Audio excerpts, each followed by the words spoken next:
Hello everyone and welcome to this little video presenting you my project on Mathematica. My name is Alex and I'm currently studying material science in EPFL in Switzerland. And we had this personal challenge to do something he wanted with Mathematica. So I've took an interest into crystallography because this is a quite essential field of material science.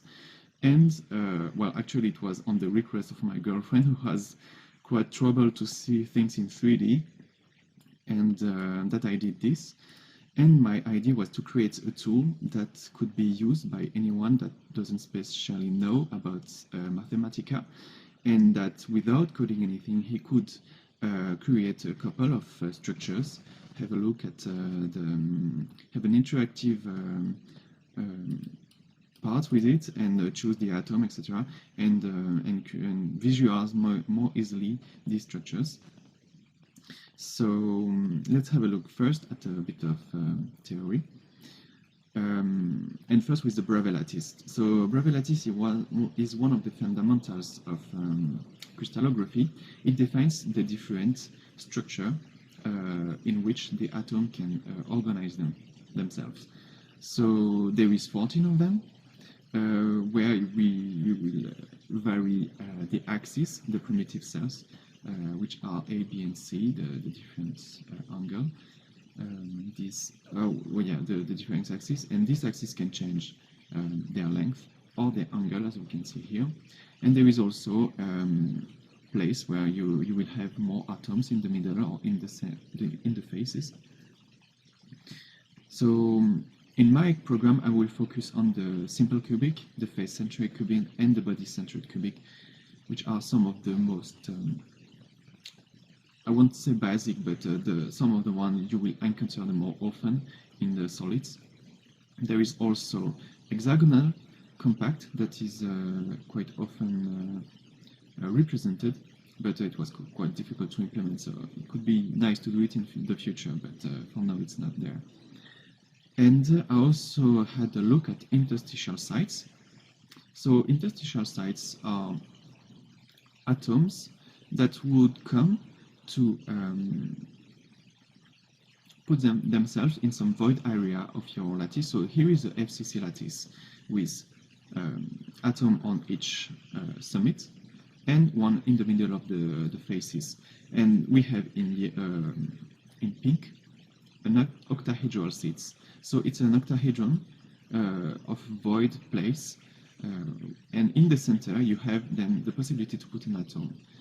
So this is interesting when you are looking for alloys in metallurgy, for example, because it gives a lot of possibilities to put new atoms in your metal.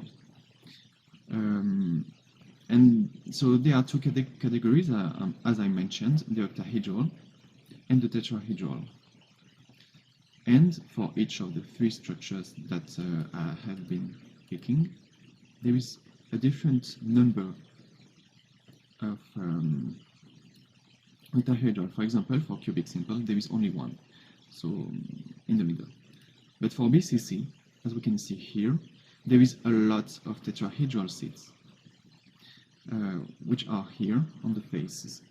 So yeah, well, this is a 2D graph, and it's not always easy to really see how things are done. And I remember having a really hard time to find where the tetrahedral sites were for the BCC. So this is why I really wanted also to put in my 3D graph the interstitials. And I hope it will be useful for you as well if you use my program. So yeah, so about crystallography in general, this is a field that gives you a lot of information about the properties of matter, because when you understand how the atoms organize themselves, you can start to understand things like metal transition, and in the more advanced thing, you can start to look at the growth of monocrystals. For example, if you're working in semiconductors and you're trying to do nanowires, then you need to understand how what are the different planes, how the atoms organize themselves, And when you're working on aircraft engineering, you have the turbine that you need to do in monocrystal of nickel. This is very important. So yeah, there is a lot of application that you can have from this subject, and I thought it was an interesting one to observe. So let's have a look at the program. So this is some reminder about how it works, and this is the interactive part. So my program will consist of two cells that you simply have to click on them and press Shift Enter. The first parts are the function that will define the position of the atoms.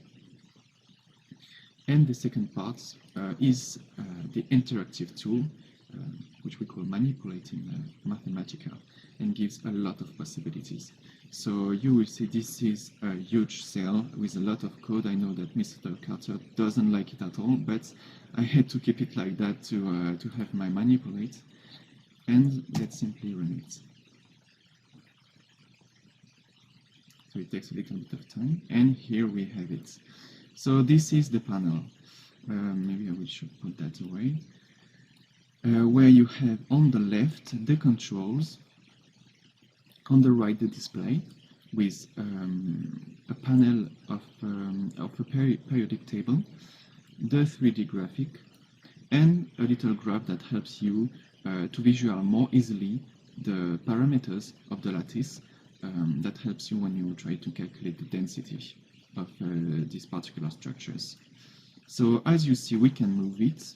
There is different type of atom. Here I on purpose put NaCl, which is salt.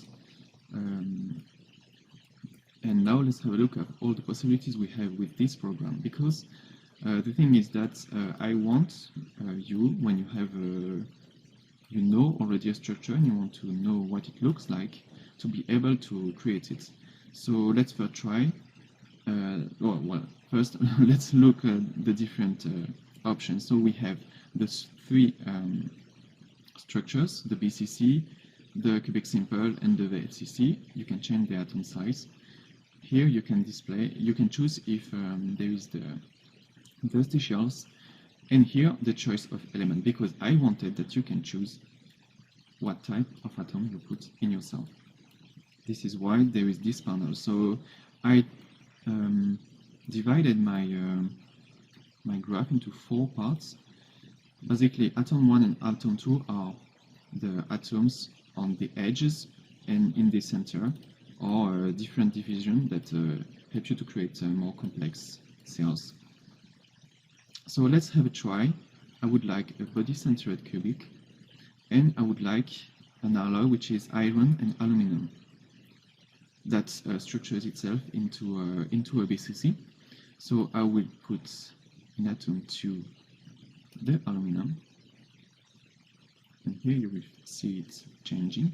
So this is normal, because I asked the software to only update this part when I click on the panel. It can be improved, this part, but it was to have a stability during the initialization of the manipulate. And here I have a way to visualize my body-centered cubic with the iron atom on the edges and my aluminum atom at the center. You can of course change the atom size. You can click on the same atom, this way it gets a little bit bigger. Okay, so there is also FCC that you can do. There is one alloy that works with this, which is, if I remember well, I noted somewhere, aluminum and nickel. So let's keep aluminum and put nickel here.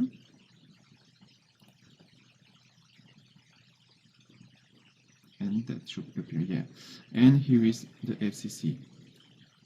And here you can turn and have a look. You see that there is nothing in the middle. And for me, it helps me a lot to visualize it like that.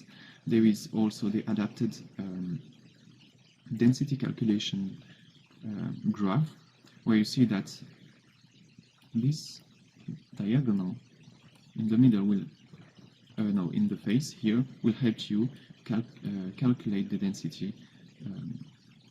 And you know that this line is square 2 of the lattice parameter. Now let's have a look about the interstitial that I took some time to add in my graph. And I would like to show you a little example that I found on the internet, which is this slide about the magnesium lead intermetallic Mg2PV, and they say that this should look like this. And they are giving us that, so the anion, the magnesium are on the FCC sites in blue, and the lead is on the octahedral side. So let's try to put it in my program. So first I will say yes, I would like to have octahedral interstitial. I stayed in FCC. I will put the same atom here, magnesium, and here. It's a bit long to update. My computer is having a hard time. Alright, so we see that it doesn't look like at all on what I found here. This is a bit alright, okay, and here is where I see that this guy did a mistake here by putting octahedral in this place, because this place is tetrahedral, the other type of interstitial. So we will remove the octahedral, put the tetrahedral with lead, and here we go. Not at all. Okay, well, no, okay. I should do things properly. Interstitial tetrahedral and lead. Now it's better, and it looks like what we have here. And I find it better to look like that, because now that we can change a little bit the size, it is clear now that there is nothing in the middle, which it's not that clear when you look at this thing. So yeah, I found that it was one nice application of this little program to visualize it more easily. So here is for now. I hope you enjoyed this little presentation, and that it will help you by using this program to see better in 3D your crystalline structure, and that will help you to have a better idea of what you're doing with your crystallographic courses. So thank you for watching.